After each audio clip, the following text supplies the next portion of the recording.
Alright, so today is Monday. I'm gonna take you through the bicep routine. First exercise we're doing is just a straight dumbbell curl.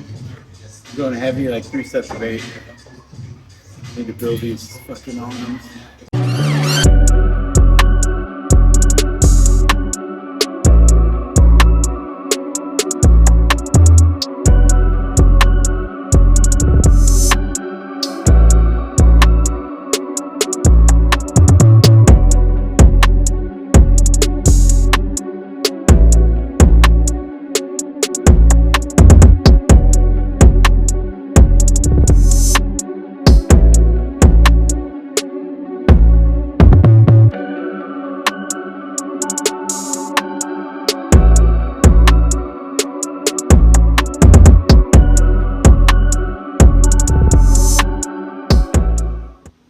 So we finished the dumbbell curls, 3 sets of 8 to 10.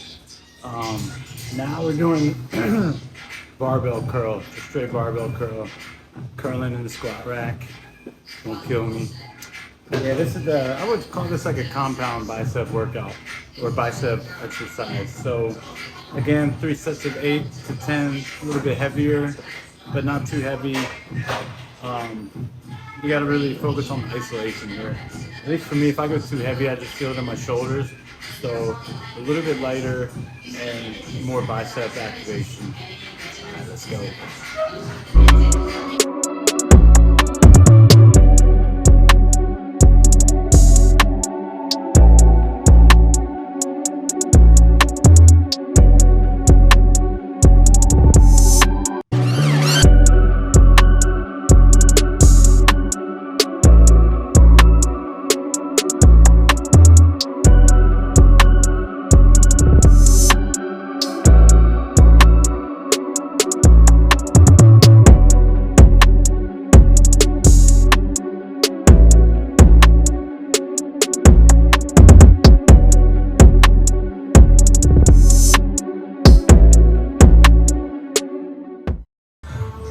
So for the third exercise, we're doing a superset now.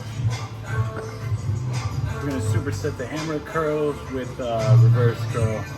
So that's a good for the break the hour, break or whatever it's called. That one here, and we get some forearms too.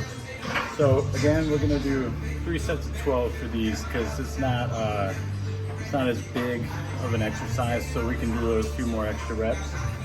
Let's go, let's go.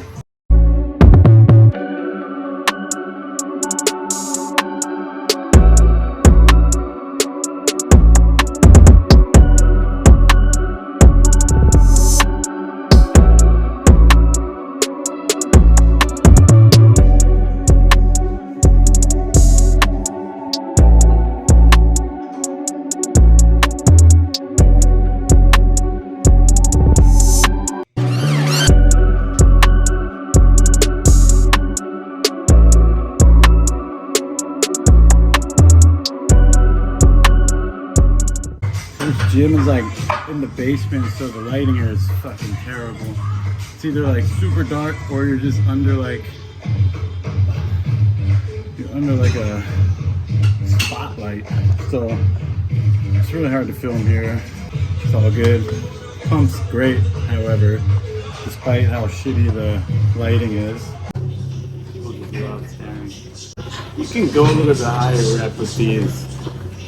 Kind of goes toward failure, but not quite, like on the edge. I don't know if you know what edging is, but it's kind of like when you want to go somewhere and you want to get as close to there as possible, but you don't want to actually go there. So get very close to failure, just edge to failure, but don't actually come. Or you can if you want. I mean, fuck, if the pump is that good, why not, right?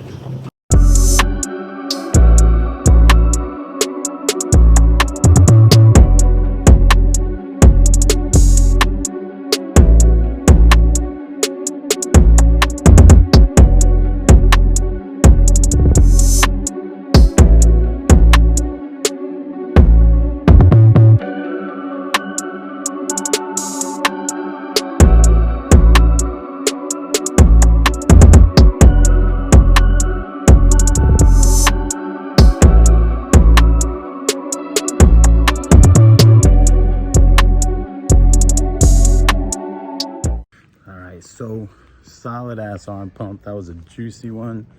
Now I'm going to meet my friends to eat some dinner. We're gonna have some Korean barbecue. So the way that I factor in like a meal if I'm eating out is I find out what meal I'm gonna eat with my friends as soon as possible, and then I log whatever, like a good guess at what I'm gonna eat at that dinner, and then I subtract that from my total meals for the day. So you kind of work backwards. So for example, this meal, like calculated that I'm gonna eat, is like about 700 calories, like 50 grams of protein and like 60 grams of fat. So that's kind of a lot of fat. So for the other meals that I'm having, they're gonna be low fat and kind of high on protein still and decent carbs, because the carbs for barbecue is just like a bowl of rice. So that's totally fine. And I'm trying to eat 3,500 calories a day. So if I subtract that like 600 or 700 from that, then I know I have about like 2,800 calories for the day. And then I gotta get like 200 grams of protein and then 200 grams of carbs. So you can kind of work backwards. So my suggestion, if you're gonna eat out but still wanna stay on track with your macros, is find out what you're gonna eat first, and then you log that in MyFitnessPal, and then you can work backwards. So that helps with me a lot. Like I said, eating out it's kind of rough because it's never like a true exact measurement of what you're gonna eat, but depending on how strict your diet is, you can get close enough and still stay on track. So I don't really recommend eating out all the time, but it's fun and it's tasty and you got to do it sometimes. So yeah, track backwards. I'm gonna show you some barbecue in a little bit and then we'll wrap it up. So this is a subway station, but it's also like a freaking mall. There's the skincare. All right, we got the chef here, and the bartender here, and I'm just the just the customer here.